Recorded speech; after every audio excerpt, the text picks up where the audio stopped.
जय हिंद। यदि आपको गणित विषय में पाठ्य योजना का निर्माण करना है या पाठ्य योजना बनाना है तो आप इस वीडियो के माध्यम से बहुत ही आसान तरीके से गणित विषय में पाठ्य योजना का निर्माण कर पाठ्य योजना बना सकते हैं। देखिए, पाठ्य योजना बनाते समय सबसे पहले हम सामान्य जानकारी के अंतर्गत, जनरल इंफॉर्मेशन के अंतर्गत कुछ बातें लिखते हैं, जैसे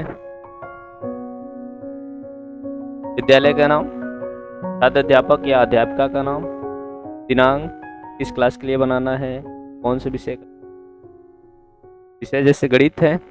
अब इस विषय के अंतर्गत कौन सा सब सब्जेक्ट है, यानी रेखा गणित का ये बनाया गया है। कालांश सेकंड घंटे के लिए, समय अवधि 30 से 45 मिनट में आप लिख सकते हैं।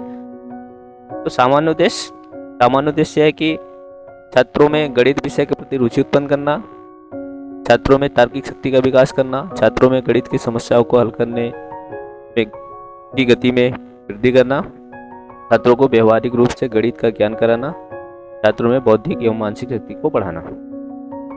इसके सामान्य उद्देश्य है। विशिष्ट उद्देश्य ज्ञानात्मक के अंतर्गत छात्र को वर्ग, यानी ये जो टॉपिक है वर्ग का है, स्क्वायर का है, तो वर्ग के प्रत्यास्मरण कर सकेंगे, उसको परिभाषित कर सकेंगे। बोधात्मक के अंतर्गत है कि छात्र वर्ग से संबंधित तथ्यों की व्याख्या कर सकेंगे, छात्र वर्ग का उदाहरण दे सकेंगे। और जो तीसरा अनुप्रयोगात्मक या प्रयोगात्मक कहते हैं, इसके अंतर्गत छात्र दैनिक जीवन में वर्ग के तथ्यों का प्रयोग कर सकेंगे। छात्र वर्ग है, इसका दैनिक जीवन में प्रयोग कर सकेंगे। या फिर इसमें और यह कर सकते हैं कि छात्र स्क्वायर के जो प्रश्न है उसके प्रति निष्कर्ष निकाल सकेंगे, निर्णय ले सकेंगे, उसको सही रूप से उसकी मूल्यांकन कर सकेंगे। फिर आता है कि शिक्षण विधि जिन शिक्षण विधियों का प्रयोग करना है, जैसे प्रश्नोत्तर विधि, व्याख्या विधि, कारण विधि, आगमन निगमन विधि इत्यादि। शिक्षण सहायक सामग्री के अंतर्गत चौक, डस्टर, सैम्पट और अगर कोई रियल वास्तविक मॉडल है तो वो चीज़ें आप, जैसे शतरंज हो गया, डैशबोर्ड हो गया, लीडो हो गया, स्क्वायर वाला, वो चीज़ें आप यहाँ पे लिख सकते हैं। पूर्व ज्ञान यानी कि प्रीवियस नॉलेज, छात्र वर्ग के बारे में सामान्य जानकारी रखते हैं। अब यहाँ से प्रस्तावना, किस प्रकार से प्रस्तावना के प्रश्न बनेंगे अब यहाँ पे देख सकते हैं। छात्र अध्यापक या अध्यापिका क्रियाएं और छात्र क्रियाएं। तो बच्चों घर के अंदर बैठकर खेले जाने वाले खेलों के नाम बताओ, एक प्रश्न हो गया। तो जैसे लूडो हो गया, शतरंज हो गया, कैरम हो गया इत्यादि, इसे घर के अंदर खेले, इंडोर गेम। और शतरंज बोर्ड की लंबाई चौड़ाई क्या समानता होती है? बराबर। तो क्या समानता है? यानी बराबर होती है। तो अब ऐसी आकृति जिसकी लंबाई और चौड़ाई बराबर होती है उसे क्या कहते हैं? तो उसे क्या कहते हैं? वर्ग कहते हैं। तो वर्ग के बारे में क्या जानते हैं? तो बच्चा ये समस्यात्मक हो गया, तो यहाँ पे आप कहेंगे उद्देश्य कथन के रूप में बच्चों आज हम लोग क्या करेंगे? वर्ग के बारे में विस्तृत अध्ययन करेंगे। चलिए यहाँ तक।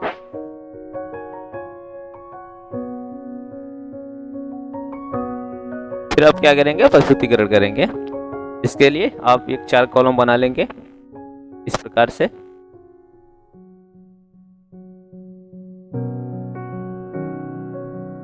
बिंदु, छात्र अध्यापक या अध्यापिका क्रियाएं, छात्र छात्रा क्रियाएं और सैम्पट कार्य, इस तरह से आप बना लेंगे। फिर उसको विकासात्मक प्रश्नों के माध्यम से पूछेंगे। शतरंज में क्या लंबाई चौड़ाई का माप क्या है? तो बराबर है। आप क्या समझते हैं?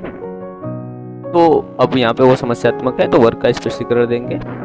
और छात्र क्रिया में ध्यानपूर्वक सुनेगा जो आपको वर्ग के बारे में, तो यहाँ पे आप सैम्पट कार्य में आप इसको बता सकते हैं।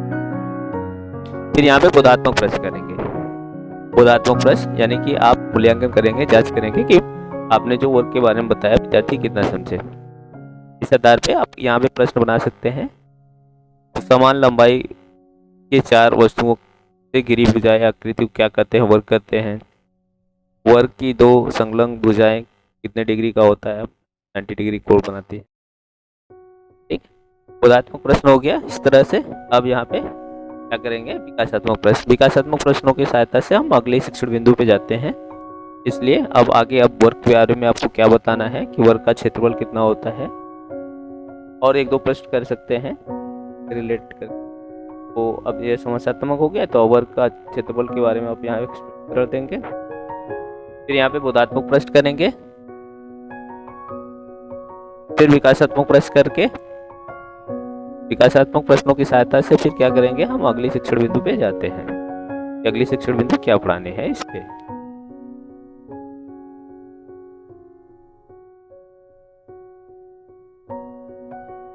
फिर वही शिक्षण बिंदु अध्यापक अध्यापक क्रियाएं, छात्र क्रियाएं, सामंट कार्य, तरह से कॉलम बना लेंगे 4 कॉलम। फिर अगला शिक्षण बिंदु था कि वर्ग का परिमाप। तो वर्ग का परिमाप क्या है उसके बारे में आप स्पष्ट कर दे रहे हैं। फिर छात्र का काम हो जाएगा ध्यानपूर्वक सुनते हैं, समझते हैं, अगर जरूरत पड़ने पर अपनी नोट उत्तर पुस्तिका में लिखते हैं। जब आप स्पष्टीकरण देते हैं तो वहाँ पे उस सामंट कार्य का जरूरत पड़ती है तो आप सामंट पे लिखते हुए स्पष्टीकरण देते हैं। फिर आप क्या करेंगे, बोधात्मक प्रश्न करेंगे। जब आप स्पष्टीकरण देते हैं तो उसके बाद हम बोधात्मक प्रश्न करते हैं कि आपने जो बताया कितना समझा कितना नहीं समझा, उसके आधार पर प्रश्न कर लिए और उत्तर छात्र देता है। फिर बाद में आप क्या करते हैं, ओवरऑल मूल्यांकन करते हैं। इससे पहले आप क्लास वर्क देना चाहे तो यहाँ पे कक्षा कार्य लिख सकते हैं।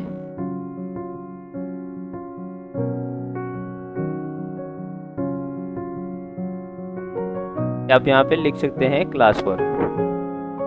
अगर आप कोई क्लास वर्क देना चाहे तो आप यहाँ पे क्लास वर्क लिख सकते हैं CW के रूप में क्लास वर्क। ठीक, फिर ओवरऑल जब क्लास वर्क लिखते हैं तो या निरीक्षण कार्य करते हैं, या फिर आप तो नहीं करना चाहे तो नहीं कर सकते हैं। फिर डायरेक्ट आप क्या करें, ओवरऑल मूल्यांकन करेंगे। फिर तो यहाँ पे आप CW कर सकते हैं